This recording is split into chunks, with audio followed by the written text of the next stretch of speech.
मेरे देश में, मेरे सुप्रीम कोर्ट में अपनी भाषा में आप बोल भी नहीं सकते।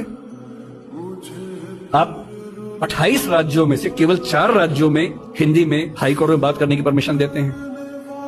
पर लोकतंत्र का मतलब क्या होता है?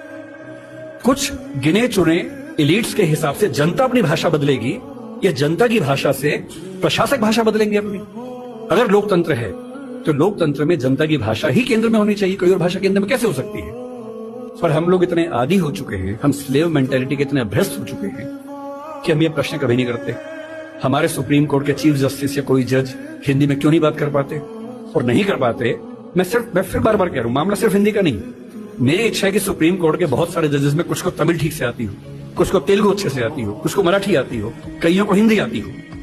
और बेंच का फैसला करते हुए ये भी एक पॉइंट ध्यान में रखा जाए कि मामला कहां का है और उस मामले में ऐसे जज को प्राथमिकता मिले जो उस भाषा को जानता हो, ताकि केस मेरा है, मुझे हिंदी आती है, मेरा वकील अंग्रेजी में कुछ कुछ बोला, जज ने कुछ कुछ बोला, फैसला हो गया, मुझे पता ही नहीं कि क्या हुआ, और इतने में पुलिस आगे मुझे ले गई और मैं परेशान हूं कि हुआ क्या।